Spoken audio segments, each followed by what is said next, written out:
Hello दोस्तों, general knowledge की दुनिया में आपका स्वागत है।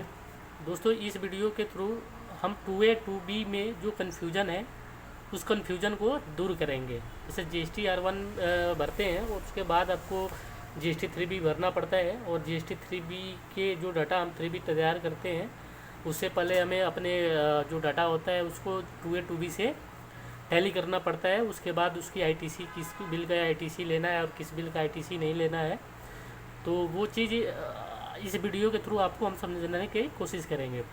अभी जो नोटिफिकेशन आया है, इस नोटिफिकेशन के हिसाब से 1 जनवरी 2022 से आपको 2A 2B में कौन से बिल का आप ITC क्लेम कर सकते हैं, इस वीडियो के थ्रू हम समझेंगे।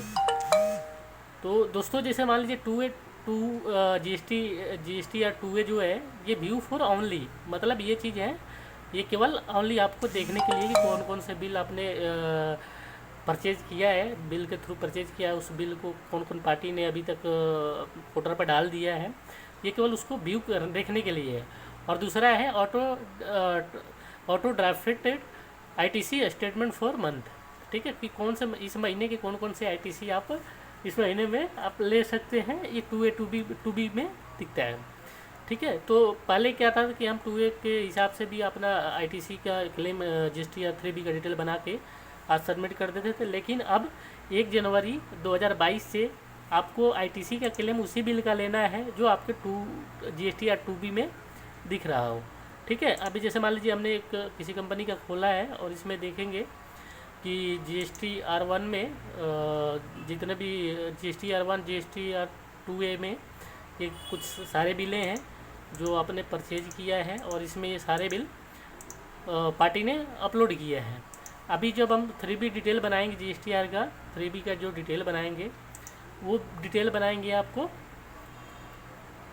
GST या 2B से। ठीक है, तो दोस्तों ये चीज़ आपको हमेशा ध्यान रखना है कि 1 जनवरी से जो भी आप GST 3B की डिटेल बनाएं, आप पहले GSTR 2B में आप उस बिल को चेक करें कि कौन कौन से बिल आपके 2B में शो कर रहा है। जैसे मान लीजिए आपने 10 बिल लिया है और 10 बिल के 10 बिल आपके 2B में शो कर रहा है कि नहीं। अगर जो बिल शो नहीं कर रहा है उसका आप ITC क्लेम उस महीने में नहीं करेंगे। ठीक है, अभी तो फ़िलहाल जो नोटिफिकेशन आया है उसके हिसाब से तो यही है कि जो भी आप GST 3B की रिटर्न आप भरते हैं, GST 3B जब रिटर्न भरेंगे तो उसका ITC क्लेम करेंगे, वो ITC केवल क्लेम उसी बिल का करेंगे जो GSTR 3B में दिख रहा हो। तो जैसे मान लीजिए हमारे पास ये सारे बिल हैं, देखेंगे कि हमारे पे यहाँ पे आप ऊपर देखेंगे तो ऑल समरी है, इसमें सारे बिल का वो टोटल आपको दिखेगा। उसके बाद ऑल टेबल में ये चीज़ देखेंगे आपकी कि सारे बिल आपको शो हो रहे हैं, तो 2 GST या 2B में शो हो रहे हैं। ठीक है, तो दोस्तों सबसे पहले हमें क्या करना पड़ता है, आप ये देखें ITC अवेलेबल और नॉट अवेलेबल का चेक कर लीजिए, इसमें कुछ नहीं है। आप ITC अवेलेबल में देख लीजिए, इसका मतलब ये है कि आपको जो इस महीने जो ITC क्लेम करना है वो क्लेम करना है CGST इतना और CGST इतना और SGST इतना।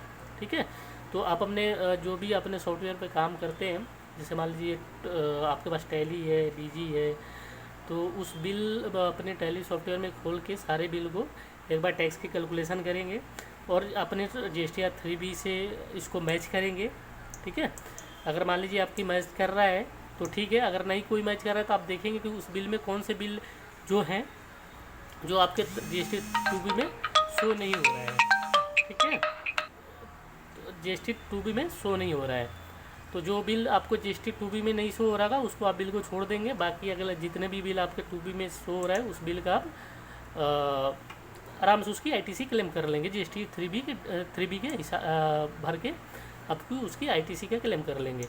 और दूसरी बात, जैसे मतलब आप बिल बाई बिल भी टैली आप कर सकते हैं। जैसे मान लीजिए अपने सॉफ्टवेयर टैली है आपके पास, तो टैली में से आप परचेज की सारी एंट्री उस महीने के खोलेंगे और अपने बिल के हिसाब से एक एक बिल करके आप इसको चेक कर सकते हैं कि कोई बिल इसमें ऐसा तो नहीं है जो कि बिल पोर्टल पर 2B में नहीं दिख रहा है और आपने क्लेम कर रहे हैं। तो ये चीज़ आपको प्लीज़ दोस्तों ध्यान देना है, ताकि किसी तरह से कोई आपको आगे आने वाले कोई दिक्कत का सामना न करना पड़े। तो अभी जो जनवरी 2022 की नोटिफिकेशन है, 1 जनवरी 2022 की नोटिफिकेशन आया, उसके हिसाब से तो आपको यही करना है कि जो GST 3B में का ITC क्लेम वही करें जो आपको GST 2B में दिख रहा हो। ठीक है, तो इसमें आप देखेंगे 2B में सारी चीज़ें आपको यहाँ पे दिखेगा, ITC ऑल लेवल आप यहाँ से सारे बिल आपके देखेंगे। ठीक है, ये सारे आपका बिल है। अब इसके सामने देखेंगे तो ये यहाँ पे आपको लिखा होता है ITC अवेलेबल, मतलब इस चीज़ों इन बिलों का आप ITC क्लेम कर सकते हैं। ठीक है, कभी कभी क्या होता है कि पार्टी ने पोर्टल पे अपलोड कर दिया और वो चीज़ आपको 2A में तो दिखेगा, लेकिन जब तक पार्टी उस 3B को सबमिट नहीं करेगा, जब तक पार्टी 3B को सबमिट नहीं करेगा, सॉरी 2A को GST R1 को सबमिट नहीं करेगा, तब तक वो आपकी ITC क्लेम नहीं कर सकते हैं। तो जैसे ही पार्टी GST R1 सबमिट करती है, आपके पोर्टल पर शो होने लगता है और 2B में आपको वो ITC अवेलेबल इस प्रकार से दिखने लगते हैं। ठीक है, तो प्लीज़ दोस्तों इस बातों का ध्यान रखें। दोस्तों अगर ये वीडियो अच्छा लगे तो प्लीज़ लाइक और सब्सक्राइब करना ना भूलें। अगर कुछ भी मेरे से पूछना हो तो प्लीज़ कमेंट में कमेंट करिए।